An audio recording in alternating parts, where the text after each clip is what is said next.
comunicação entre governo e cidadão de forma digital. Este é o objetivo da lei federal que estabelece os documentos públicos que vão ser validados digitalmente por meio de assinatura eletrônica. Eu converso com Bruno Doneda. Ele é cofundador e diretor de expansão da Contractor. Eu gostaria de começar essa entrevista com uma explicação sua em relação à lei de assinatura eletrônica. O que ela vai proporcionar? Legal, Sérgio. Bom, obrigado pelo convite, antes de mais nada. Bom, essa lei que acabou de ser sancionada pelo presidente, ela traz alguns pontos muito interessantes nesse caminho rumo à desburocratização, né? Eu acho que tanto a população quanto os empresários já tem essa busca, né? Era uma dor já constante e, de fato, é inegável, né? Sem entrar em questões políticas, mas, de fato, esse foi um ano bom para o Brasil se falar em desburocratização. E essa lei tem um passo muito importante. Por que a gente fala disso? A lei prevê, né, que certos tipos de documentos, né, de comunicação interna de órgãos públicos ou até mesmo da população, né, pleiteando ou entregando algum documento, firmando algum tipo de compromisso com o governo, né, com órgãos públicos, pode começar a utilizar mecanismos mais acessíveis, mais simples, mais dinâmicos, né, mais econômicos talvez até, para assinar os documentos, né, e com validade jurídica. Isso é muito importante, né? Até, vamos dizer assim, que já era uma dor antiga, mas com esse cenário de isolamento e, né, o Covid e tudo mais, acabou se tornando quase uma necessidade, vamos falar.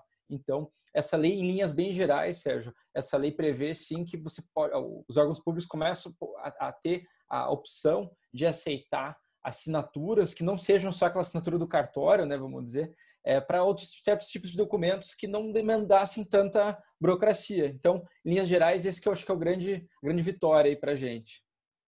Bom, existem dois tipos, né, de assinaturas, né? Ou seja, tem a simples e tem a avançada. Eu queria que você explicasse para a gente cada uma delas, né, e de que forma elas se enquadram dentro do que a gente tem hoje disponível. Perfeito.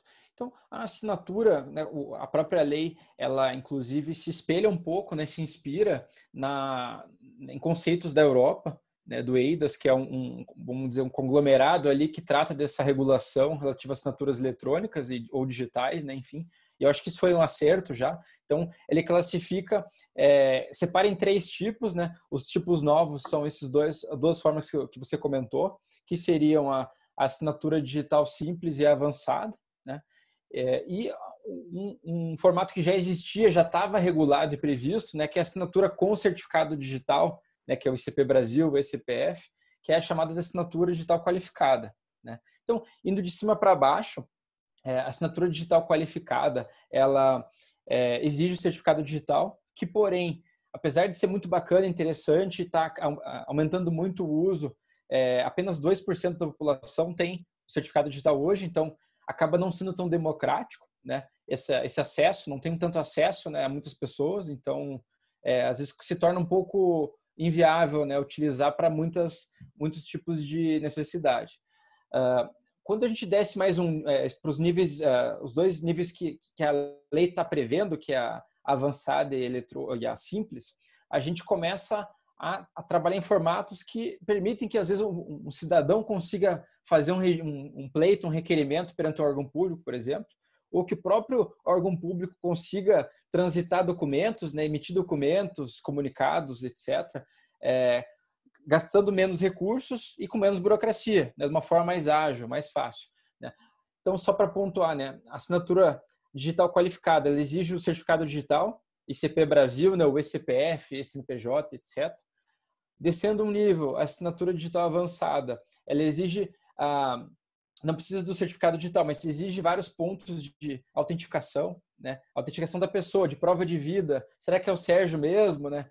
Mesmo se a gente faz essa call aqui, por exemplo, né, uma conversa aqui, como eu faço para ter certeza que a pessoa que está aqui na minha frente é o Sérgio, né? Então, você pode envolver reconhecimento facial, pode envolver mandar autenticação em celular, cruzar com vários outros tipos de informações, solicitar informações pessoais tuas, né, também, fotos do teu documento.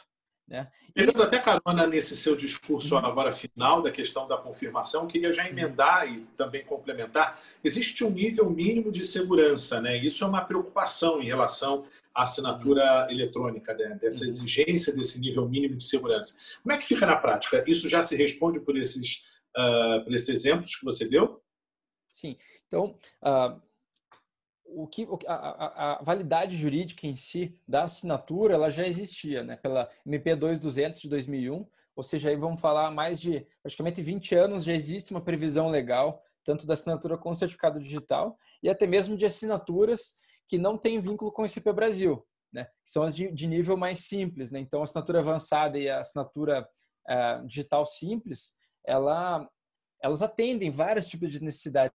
E esse é o grande valor dessa lei, né? Que ela está, na verdade, reforçando algo que já era possível, mas assim traz muito mais segurança, né? Quase assim um alívio, né, para juristas, para pessoas de órgãos públicos que gostariam de desburocratizar e se sentiam um pouco não confortáveis, né?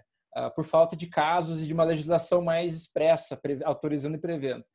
Então, falando da avançada e da simples, né? A simples ela se baseia basicamente com poucos dados pessoais e um e-mail, por exemplo, ou um número de telefone. Tá? Então, o que é? Presunção de veracidade. Então, para te dar um exemplo, né, Sérgio, bem simples, se a gente quisesse fechar um contrato ou assinar um termo entre eu e você, se eu confio que você é o Sérgio, a gente já trocou vários tipos de comunicações, né, via WhatsApp, telefone, e-mail trocado, e eu te mandar um documento para você assinar via e-mail, por exemplo, o risco é mínimo, eu já te conheço também, né? Então, para que eu vou pedir para você ir no cartório, de repente? Né? Para que eu vou exigir uma burocracia desmedida para essa situação? Né? E existem vários casos que são assim.